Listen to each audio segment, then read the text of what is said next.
मवियाच्या महिला नेत्यांनी घेतली राज्यपालांची भेट। महिला आयोगाकडून न्याय मिळत नसल्याची केली राज्यपालांकडे तक्रार। पूर्ण वेळ काम करणाऱ्या महिलेची नियुक्ती करण्याची मागणी। आपल्यावर टीका केल्याने विरोधकांना प्रसिद्धी मिळते, चाकणकरांचं वक्तव्य। तर रुपाली चाकणकर या रश्मिका मंदाना आहेत का? सुषमा अंधारेंचा जोरदार पलटवार। लाडकी बहीण योजनेमुळे सर्वात मोठा विजय मिळाला। महायुतीच्या विजयाचं श्रेय तुम्हालाही जातं। अजित पवारांकडून कृषी मंत्री शिवराज सिंग चौहान यांचं कौतुक। कोल्ह्यातील दुग्ध व्यवसाय विकास विभागाची 8.5 हेक्टर जागा धारावी पुनर्विकास प्रकल्पाला देणार। राज्य मंत्रिमंडळाच्या बैठकीत महत्त्वाचा निर्णय। ठाकरेंचा पक्ष जमीनदोस्त होण्याच्या मार्गावर, मंत्री गिरीश महाजन यांचा दावा। तर धमक्या देऊन पक्ष फोडणारे दलाल म्हणजे महाजन। संजय राऊतांकडून खरपूस समाचार। संतोष देशमुख हत्या प्रकरणी पुढील सुनावणी आता 17 जूनला। मालमत्ता जप्ती आणि इतर अर्जांवर होणाऱ्या सुनावणीला उज्ज्वल निकमही राहणार उपस्थित।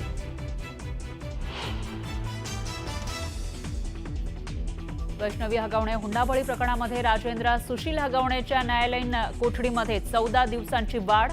तर निलेश चव्हाणच्या पोलीस कोठडीत 4 दिवसांची वाढ। भिवंडीच्या पडघामधल्या एटीएसच्या छापेमारीमध्ये धक्कादायक खुलासा। नाचन परिवारानं स्लीपर सेल तयार केल्याची माहिती। स्लीपर सेलकडून मुस्लिम तरुणांची माथी भडकवण्याचं काम केलं जात होतं। एसटी कर्मचाऱ्यांसाठी खुशखबर। कर्मचाऱ्यांना जूनपासून 53% महागाई भत्ता। उपमुख्यमंत्री एकनाथ शिंदेंची घोषणा।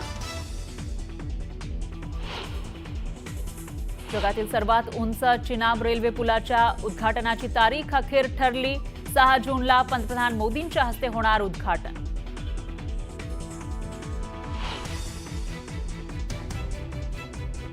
भारताचं सुरक्षा कवच आणखी मजबूत होणार। रशिया 2026 पर्यंत सर्व S-400 एअर डिफेन्स सिस्टीम देणार।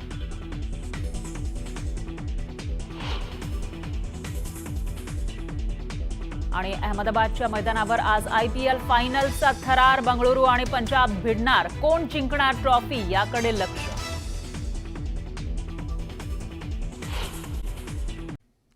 भिवंडीच्या पडघा इथल्या एटीएसच्या छापेमारीत धक्कादायक खुलासा समोर आलाय। नाचन परिवारांनी स्लीपर सेल तयार केलेला आहे अशी माहिती समोर आली। तर देशविरोधी कारवाईसाठी स्लीपर सेल तयार करण्यात आले होते। बीडमधील संतोष देशमुख हत्या प्रकरणाची पुढील सुनावणी 17 जून रोजी होणार आहे। आज झालेल्या सुनावणीत वाल्मिक कराडच्या वकिलाने केलेल्या डिस्चार्ज ऍप्लिकेशनला सरकारी पक्षाचे वकील उज्ज्वल निकम यांनी विरोध केला आहे। सांगलीतील आदित्य हॉस्पिटलची वंचित बहुजन आघाडीच्या कार्यकर्त्यांनी तोडफोड केली आहे। कामगार योजनेच्या लाभार्थ्यांकडून अतिरिक्त पैसे घेतल्याचा आरोप करत तोडफोड करण्यात आली। या प्रकरणी 15 ते 20 कार्यकर्त्यांना ताब्यात घेतले। भारताचं सुरक्षा कवच आणखीन मजबूत होणार आहे। रशिया 2026 पर्यंत सर्व S-400 एअर डिफेन्स सिस्टीम देणार आहे। राज्य मंत्रिमंडळाच्या बैठकीत महत्त्वाचा निर्णय घेण्यात आलाय। कुर्ल्यातील मदर डेअरीची 8.5 हेक्टर जागा धारावी पुनर्विकास प्रकल्पाला दिली जाणार आहे। मुख्यमंत्री देवेंद्र फडणवीस यांच्या नेतृत्वात सरकार सत्तेत येऊन 5 महिने लोटले, मात्र अजून सुद्धा मंत्रिमंडळात समावेश केलेल्या राज्यमंत्र्यांना कॅबिनेट मंत्र्यांकडून अद्याप अधिकाराचं वाटप झालेलं नाहीये। त्यामुळे राज्यमंत्र्यांनी मुख्यमंत्र्यांना कॅबिनेट मंत्र्यांची तक्रार करणारं पत्र 2 वेळा पाठवलेलं होतं।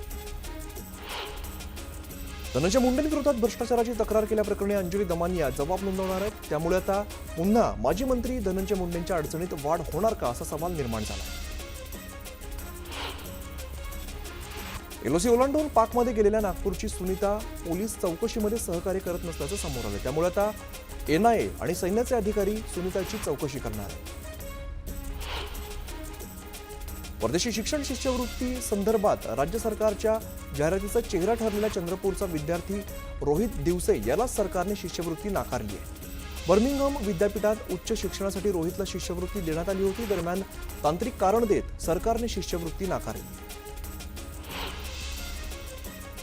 जगातील सर्वात उंच चिनाब रेल्वे पुलाच्या उद्घाटनाची तारीख अखेर ठरलेली आहे। 6 जूनला पंतप्रधान नरेंद्र मोदींच्या हस्ते चिनाब पुलाचं उद्घाटन होणार आहे। लोणावळ्यात पुन्हा एकदा मनसे आणि परप्रांतीय यांच्यात वादाची ठिणगी पडली आहे. परप्रांतीय सुपरवायझर स्थानिक मराठी कामगारांना त्रास देत असल्याची तक्रार मनसे कार्यकर्त्यांना प्राप्त होताच त्यांनी परप्रांतीयाला मनसे स्टाईलने धडा शिकवलाय.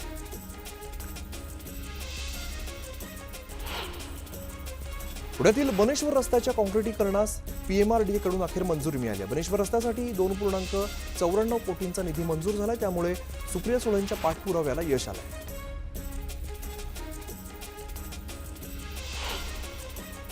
सोलापूरच्या विठ्ठल सहकारी साखर कारखान्यात 347 कोटी 67 लाखांचा भ्रष्टाचार झाल्याचा आरोप कारखान्यातील सेवानिवृत्त कामगार आणि व्यापाऱ्यांनी केलाय. यासाठी मागील 8 दिवसांपासून उपोषण सुरू आहे. पावसाळ्यात आपत्तीजन्य परिस्थिती निर्माण झाल्यास काय करावं याबाबत कणकवलीत आपत्ती व्यवस्थापनाची रंगीत तालीम घेण्यात आली. गणपती साना इथे गड नदी पात्रामध्ये प्रात्यक्षिक दाखवण्यात आलं. श्री विठ्ठल रुक्मिणी मंदिरात पुरातत्व विभागाच्या मार्गदर्शनाखाली जतन आणि संवर्धनाचं काम सुरू आहे. मंदिर जतन संवर्धन कामामुळे दर्शन रांगेत आवश्यकतेनुसार वेळोवेळी बदल करण्यात येतो, त्यामुळे भाविकांना दर्शन रांगेत अडथळा निर्माण होतोय. परंतु कालपासून पश्चिम द्वार हे दर्शनासाठी खुलं करण्यात आलं आहे.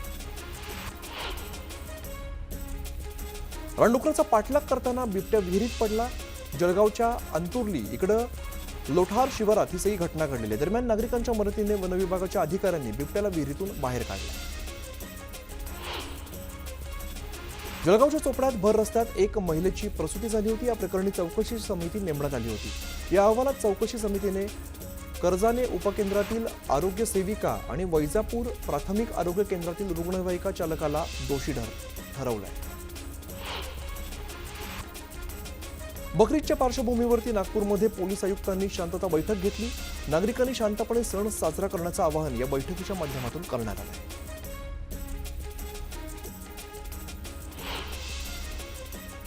केंद्र सरकारकडून कांदा निर्यातीवरती मिळणारी 1.9% सवलत रद्द करण्यात आली आहे. या निर्णयाबाबत शेतकरी आणि व्यापाऱ्यांनी नाराजी व्यक्त केली आहे. दरम्यान हा निर्णय मागे घेण्याची मागणी शेतकऱ्यांनी केली.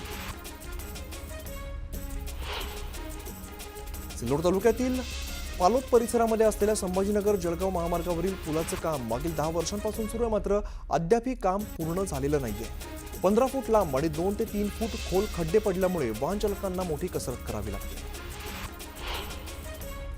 रत्नागिरीच्या मीरा किनाऱ्यावर वादळाच्या तडाख्यात सापडून बसरा स्टार हे जहाज एका जागी 6 वर्षापासून अडकून पडलेलं होतं. दरम्यान मीरा समुद्र किनाऱ्यावरती लाटांच्या सातत्याने होणाऱ्या माऱ्यामुळे या जहाजाचे 2 तुकडे झालेत. गेल्या अनेक महिन्यांपासून हे भंगारात असलेलं जहाज इथल्या पर्यटनाचं केंद्र बनलं होतं. वाशिमच्या रिसोड एसटी आगाराला नवीन 5 एसटी बसेस मिळालेल्या आहेत. या सर्व एसटी बसेसचं लोकार्पण आमदार अमित झनक यांच्या हस्ते पार पडलंय. बकरीदच्या पार्श्वभूमीवर गोवंशाची कत्तल होऊ नये यासाठी नाशिक जिल्ह्यातील बाजार समितीत भरणाऱ्या गुरांच्या सर्व बाजारांवर आजपासून 8 जूनपर्यंत बंदी घालण्यात आली.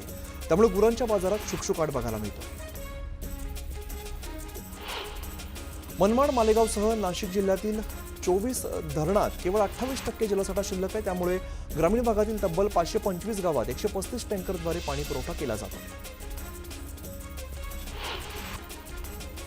वाशिम जिल्ह्यात पावसानं उसण घेतल्यामुळे शेतकऱ्यांनी हळद पॉलिश करण्याच्या कामाला सुरुवात केलेली आहे. ट्रॅक्टरवरती जोडलेल्या पॉलिश मशीनच्या सहाय्याने हळदीला पॉलिश केलं जात आहे.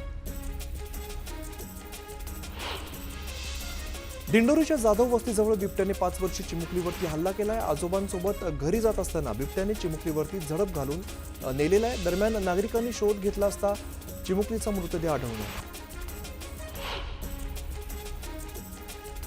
मावळमधील 24 शाळा आधुनिक पायाभूत सुविधांनी विकसित करण्यात येणार आहेत. उपमुख्यमंत्री अजित पवार यांच्या संकल्पनेतून हा महत्वाकांक्षी प्रकल्प साकारण्यात येतो. यासाठी एकूण 20 कोटी 57 लाख रुपयांचा निधी मंजूर करण्यात आला आहे.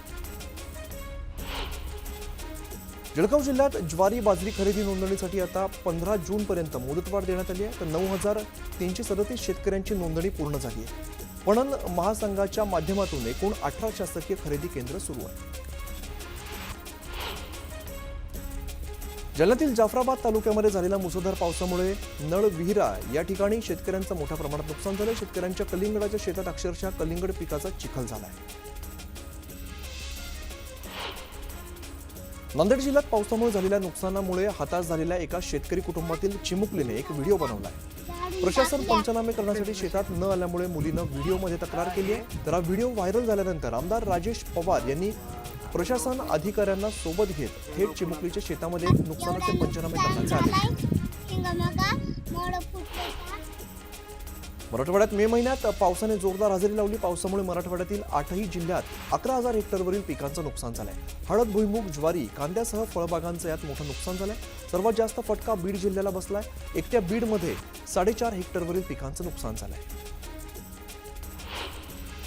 वर्ध्यात मागील महिन्याच्या शेवटच्या आठवड्यामध्ये पावसानं हजेरी लावली. मात्र आता पावसाने विश्रांती घेतल्यामुळे शेतकऱ्यांची चिंता वाढली. पेरणी करायची की नाही अशी द्विधा मनस्थितीत शेतकरी सापडलाय. जळगाव जिल्ह्यात मे महिन्यात झालेल्या जोरदार पावसाने आता थोडी उसंत घेतली आहे. मात्र उद्या आणि परवा वादळी वाऱ्यासह पावसाचा अंदाज वर्तवण्यात आलाय. जळगावाला येलो अलर्ट जारी करण्यात आला आहे. सोलापूर जिल्ह्यात पावसामुळे 4,000 हेक्टर शेतीचं नुकसान झालंय. त्यातील काही शेतीचे पंचनामे झाले असून काही भागातील पंचनामे सुरू आहेत. तर या शेतकऱ्यांना सरकारकडून मदतीची प्रतीक्षा कायम आहे. छत्रपती संभाजीनगरमध्ये पावसानं विश्रांती घेताच खरीप पूर्व मशागतीची कामं शेतकऱ्यांनी पुन्हा सुरू केली आहेत. रासायनिक खतं, बियाणं खरेदी करण्यासाठी शेतकरी कृषी सेवा केंद्रांवरती गर्दी करतात. कोल्हापुरातही कोरोना रुग्णांमध्ये वाढ झाली आहे. जिल्ह्यात सध्या कोरोनाचे 8 रुग्ण उपचार घेत आहेत. त्यामुळे नागरिकांना काळजी घेण्याचं आवाहन केलं जात आहे. नागपुरातही कोरोनाचा पुन्हा शिरकाव झालाय. नागपुरात कोरोनाचे 2 रुग्ण पॉझिटिव्ह आढळले. त्यामुळे आरोग्य प्रशासनाकडून काळजी घेण्याचं आवाहन केलं जात आहे. देवस्थान इनामी वर्ग 3च्या जमीन खालसा करून त्या शेतकऱ्यांच्या नावे कराव्यात या मागणीसाठी सांगलीतील अखिल भारतीय किसान सभेच्या वतीने आंदोलन करण्यात आलं. जिल्हाधिकारी कार्यालयासमोर राज्य सरकार विरोधात जोरदार निदर्शनं करण्यात आली. काँग्रेस पक्षानं शेतकऱ्यांच्या विविध समस्यांकडे लक्ष वेधण्यासाठी यवतमाळच्या दाबडी इथून शेतकरी आत्मसन्मान पदयात्रा काढली. केंद्र सरकारने शेतकऱ्यांना दिलेली आश्वासनं पूर्ण करावीत अशी मागणी काँग्रेसनं केली. सिल्लोडच्या लिहाखेडी सारोळा चौफुली इथं सकल हिंदू समाजाच्या वतीने रास्तारोको आंदोलन केलं. सिल्लोडमध्ये हिंदू तरुणाला केलेल्या मारहाणीच्या निषेधार्थ हे आंदोलन करण्यात आलं आहे. गोपीनाथ गडावरती गोपीनाथ मुंडेंच्या पुण्यतिथी निमित्ताने विविध कार्यक्रमांचं आयोजन करण्यात आलं. यावेळेला पंकजा मुंडे यांच्यासह प्रीतम मुंडे उपस्थित होत्या. यावेळेला दोघी गडावरती नतमस्तक झाल्या. भाजपाचे दिवंगत नेते गोपीनाथ मुंडे यांच्या स्मृतिदिनानिमित्ताने गोपीनाथ गडावरती गोपीनाथ मुंडेंच्या आठवणींना उजाळा देण्यात आला. गड परिसरात राजकीय कारकिर्दीच्या छायाचित्रांचे मोठे मोठे बॅनर्स लावण्यात आले. संत तुकाराम महाराजांच्या 340व्या पायी पालखी सोहळ्याच्या पार्श्वभूमीवर उपजिल्हाधिकारी डॉक्टर यशवंत माने यांनी मुख्यमंत्र्यांच्या सभागृहात आढावा बैठक घेतली. या बैठकीमध्ये वारकऱ्यांच्या सोयी सुविधा आणि सुरक्षिततेचा आढावा घेतला. संत तुकाराम महाराजांच्या पायी पालखी सोहळा देहू देवस्थानकडून जोरदार तयारी सुरू आहे. दरम्यान वातावरणात होणाऱ्या बदलांमुळे संत तुकोबांच्या देहूतील मुख्य मंदिरात विठ्ठल रुक्मिणी यांना चंदन उटी लावण्यात आलेली आहे. यासोबतच रसदार फळांचा नैवेद्य दाखवला आहे. शशांक आणि लता आगवण्याच्या अडचणीमध्ये वाढ झाली आहे. या दोघांना 6 जूनपर्यंत पोलीस कोठडी सुनावण्यात आली आहे. जेसीबीच्या गैरव्यवहार प्रकरणी त्यांना माळुंगे पोलिसांनी अटक केली आहे. वैष्णवी आगवणे हुंडाबळी प्रकरणी राजेंद्र सुशील आगवणेच्या न्यायालयीन कोठडीमध्ये 14 दिवसांची वाढ करण्यात आली आहे. तर निलेश चव्हाण याच्या पोलीस कोठडीमध्ये 4 दिवसांची वाढ केली आहे. वैष्णवी आगवणे आत्महत्या प्रकरणात नवा ट्विस्ट आलाय. वैष्णवीने गळफास घेतलेला पंखा 71 किलो वजन पेलू शकतो का असा सवाल आता उपस्थित करण्यात आलाय. त्यामुळे वैष्णवीने गळफास घेण्यासाठी वापरलेली साडी आणि पंखा फॉरेन्सिक तपासणीसाठी पाठवण्यात आले. मवियाच्या महिला नेत्यांनी राज्यपालांची भेट घेतली. महिला आयोगाकडून न्याय मिळत नसल्यामुळे तक्रार करत पूर्णवेळ काम करणाऱ्या महिलेची नियुक्ती महिला आयोगाच्या अध्यक्षपदी व्हावी अशी मागणी मवियाच्या महिला नेत्यांनी केली आहे. राज्यपालांची भेट घेतल्यानंतर माध्यमांशी बोलताना सुषमा अंधारे यांनी महिला आयोगाच्या अध्यक्षा रुपाली चाकणकरांविरोधात जोरदार हल्लाबोल केलाय. चाकणकर रश्मिका मानधन आहेत का? चाकणकर कोणत्या क्षेत्रात तज्ज्ञ आहेत असा सवाल उपस्थित करत चाकणकरांच्या राजीनाम्याची मागणी सुषमा अंधारे यांनी केली. विरोधकांची टीका मी स्वीकारत नाही, त्यांची टीका त्यांना परत असं म्हणत रुपाली चाकणकरांनी सुषमा अंधारेंच्या टीकेला प्रत्यक्ष उत्तर देणं टाळलंय. वैष्णवी प्रकरणाचा तपास अजून सुरू आहे, त्यामुळे आपण पोलिसांना सहकार्य केलं पाहिजे. टीकाकार केवळ प्रसिद्धीसाठी टीका करतायत असंही चाकणकर म्हणाले. उपसभापती नीलम गोरे यांनी महत्त्वाची बैठक बोलवली होती. या बैठकीला स्वतः महिला आयोग अध्यक्षा रुपाली चाकणकर सुद्धा हजर होत्या. या बैठकीसाठी सर्व क्षेत्रातील महिलांना बोलवण्यात आलं होतं. राज्य महिला आयोगातील रिक्त पदं भरण्यात येतील, त्याचबरोबर महिलांबाबतच्या विषयावर विभागीय बैठका घेण्यात येतील असं नीलम गोरे म्हणाल्या. तर विरोधी पक्षांनी महिला अत्याचाराविरोधी काम करावं, काहींना आरोपांचं भांडवल करायचंय, त्याकडे आम्ही लक्ष देत नाही असं देखील गोरे म्हणाल्या.